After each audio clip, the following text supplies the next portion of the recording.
এইভাবে পায়েস বানিয়ে খেলে বারবার কিন্তু খেতে ইচ্ছা হবে।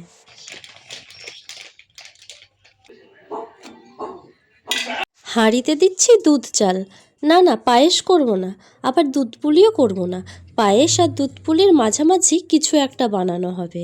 হ্যালো ফ্রেন্ডস, দুষ্টু দিশা লাইফস্টাইলে তোমাদের আবারও একবার স্বাগত। পৌষ পার্বণ চলে গেছে তো কি হয়েছে, শীত যতদিন থাকবে পিঠে পুলি খাওয়ার মেজাজ ততদিন থাকবে বাঙালির মনে। আজকে সেরকম বেশি কিছু বানানো হবে না, বানানো হবে একটু দুধ পুলি আর তার সাথে হবে সরু চাকলি। তার জন্য দুধ পুলির পুলিগুলো পাকিয়ে নেওয়া হচ্ছে। চালের গুঁড়োকে প্রথমে একটু গরম জল দিয়ে ভালো করে মেখে তারপর এই পুলিগুলো পাকানো হচ্ছে। দুধের মধ্যে দেওয়া হবে বলে পুলিগুলো কিন্তু বেশ ছোট ছোট করে পাকানো হচ্ছে। যে যত ছোট ছোট করে এই পুলি পাকাতে পারবে দুধ পুলির টেস্ট তত বাড়বে।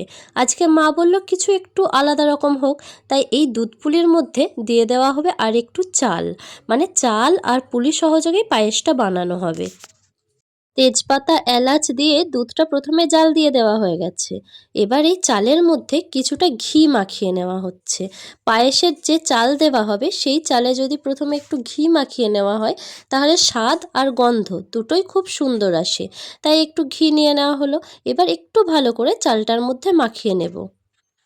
তোমরা যদি না চাও এটাকে বাদও দিতে পারো, শুধু চাল দিলেও হবে, কিন্তু আমি আজকে একটু অন্যরকমভাবে বানানোরই চেষ্টা করছি। আমার দুধ তো জাল দেওয়া হয়ে গেছে, গ্যাসের ফ্লেমটা কিন্তু বন্ধ করা নেই, একদম কমিয়ে দেওয়া আছে, না হলে দুধ আবার উথলে যাবে।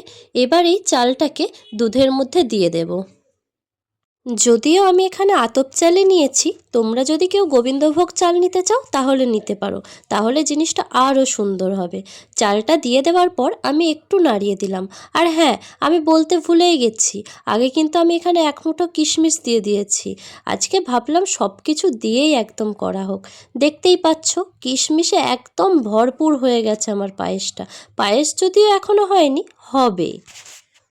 দুধটা যেই একটু ফুট ধরবে অমনি কিন্তু পাকিয়ে রাখা পুলিগুলোকে মনে করে অবশ্যই দিয়ে দেবে। দেখো দুধটা কেমন ফুটছে, আর এর মধ্যে থেকে চাল আর পুলি দুটোই কেমন দেখা যাচ্ছে। আজকে বললাম না একটু অন্যরকম টেস্ট করে বানানো হবে, রোজই তো একঘেয়ে এরকম বানানো হয়, মাঝে মাঝে কিছু স্পেশাল করে দেখাই যাক না টেস্ট কেমন হয়। টেস্ট তো অবশ্যই ভালো হবে। দুধের মধ্যে পড়ে ছোট ছোট পুলি কেমন ফুলে ফুলে উঠছে দেখো। যদিও আমি অনেকটা ছোট ছোটই বানিয়েছিলাম, কিন্তু দুধে পড়ে পুলিগুলো যেহেতু একটু সেদ্ধ হচ্ছে তাই সেগুলো একটু ফুলে ফুলে উঠছে। তোমরা যত ছোট পুলি পাকাবে তত কিন্তু খেতে ভালো লাগবে, এটা আমি আবারও বলছি। এবার দুধটা খুব ভালো করে জাল হতে দিতে হবে। আমি দুধটা ভালো করে জাল দিয়ে নিই আর একটা গ্লাসের মধ্যে কিছুটা আমুল দুধ গুলে রাখি। লাস্টে দিতে হবে তো, যাতে টেস্টটা আরও ভালো আসে। আমুল দুধ গোলা আমার হয়ে গেছে, আর এদিকে চাল আর পুলিও সেদ্ধ হয়ে গেছে। এবার দিয়ে দেবো শীতের স্পেশাল খেজুরের পাটালি।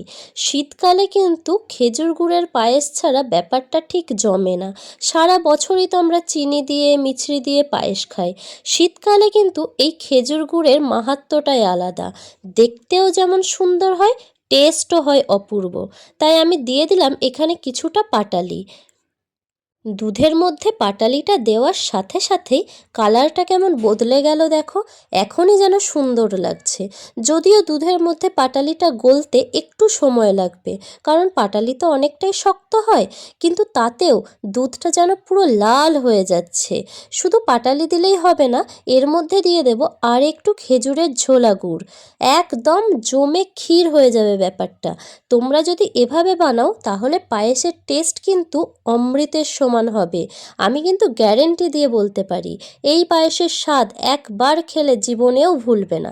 যাই হোক, আর কথা বলে কাজ নেই, আমি দেখতেই পেলে কিছুটা ঝোলা গুড় এখানে দিয়ে দিলাম। আজকে কিন্তু আমি পায়েসে কোনো চিনি দিইনি। আর হ্যাঁ, চাল আর পুলি দুটো সেদ্ধ হওয়ার পরেই কিন্তু এটা দেবে, প্রথমেই কিন্তু কেউ এগুলো দিয়ে দেবে না। এবার কিছুটা নেড়েচেড়ে নিয়ে আমি পায়েসটা ফুটতে দিলাম। পায়েস কিন্তু আমার প্রায় রেডি হয়ে গেছে। ঠিক হওয়ার আগে মুহূর্তে দিয়ে দেব গুলে রাখা আমুল দুধটা। আমুল দুধ দিলে কিন্তু পায়েসের ফ্লেভারটা খুব সুন্দর আসে। একে তো খেজুরের গুড়, তার ওপর আমুল দুধ, আর আমুল দুধ দিলে কিন্তু পায়েসটা প্রচুর গাঢ় হয়, একটা মাখন মাখন ব্যাপার আসে, খুব ভালো লাগে টেস্টটা। যারা যারা আমুল দুধ দিয়ে পায়েস খাও তারা কিন্তু জানো আমুল দুধ দিলে পায়েসের টেস্টটাই বদলে যায়। এত বকবক বাদ দিয়ে এবার আমি পায়েসটাকে আরেকটু ফুটতে দিই, যাতে ভেতরের পাটালিটা খুব ভালোভাবে গলে যায়। আমার পায়েস কিন্তু প্রায় রেডি হয়ে গেছে। ট্যানট্যানা! রেডি হয়ে গেছে আজকে আমার পায়েস কাম দুধ পুলি, মানে দুটোই রয়েছে, তাই কি বলবো বুঝতে পারছি না। দেখে বলো তো কেমন টেস্ট হয়েছে? ও, দেখে কি করে বলবে বলো?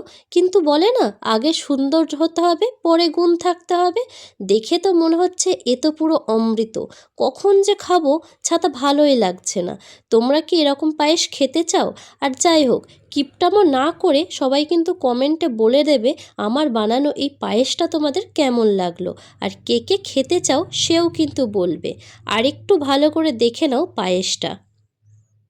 আজকের পায়েস বানানোতে আমি তো ফাটাফাটি মার্কস পাবো, কিন্তু এবার ওই যে সরু চুকালিটা তো করতে হবে।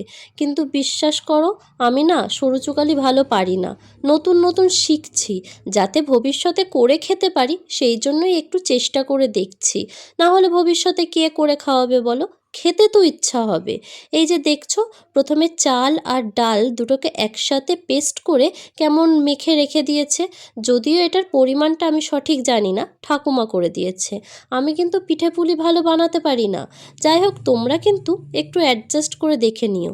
কেউ আবার বলো না এত বড় ধেড়ে মেয়ে পিঠে বানাতে পারে না। সবাই কি সব কাজ পারে বলো? ভাবছো তো এরকম করে বারবার গুলছি কেন?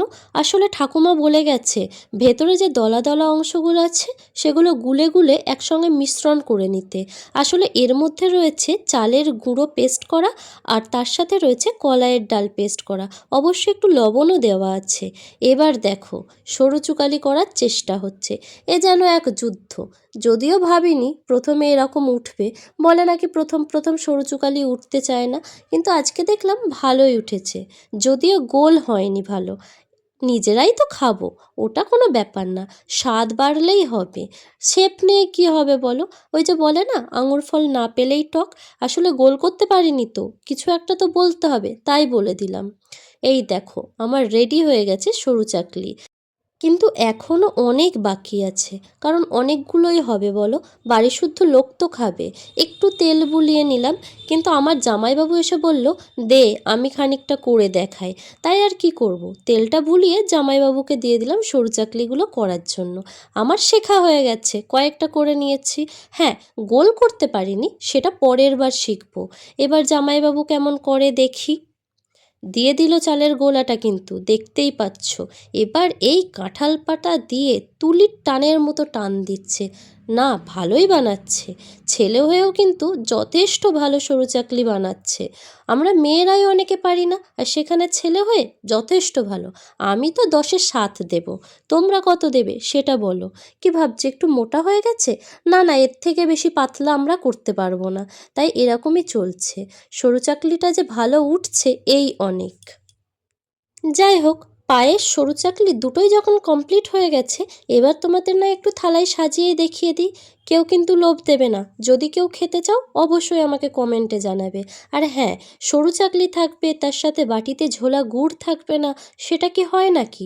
তাই পায়েস সরু চাকলির সাথে সাথে আমি নিয়ে নিয়েছি বাটিতে কিছুটা ঝোলা গুড়। এই শীতের সিজনে ঝোলা গুড় খেতে আমার কিন্তু খুব ভালো লাগে। শুধু সরু চাকলি নয়, পিঠে পুলি, আবার কখনো কখনো রুটির সাথেও আমি ঝোলা গুড় খেয়ে থাকি। আর আমাদের এখানে ঝোলা গুড়টা খুব ভালো বানায় জানো তো। তোমাদের যদি আমার ভিডিও ভালো লেগে থাকে তাহলে কিন্তু লাইক কমেন্ট শেয়ার করে দেবে, আর আমার চ্যানেলটা সাবস্ক্রাইব করতে ভুলো না। আজকের মতো টাটা।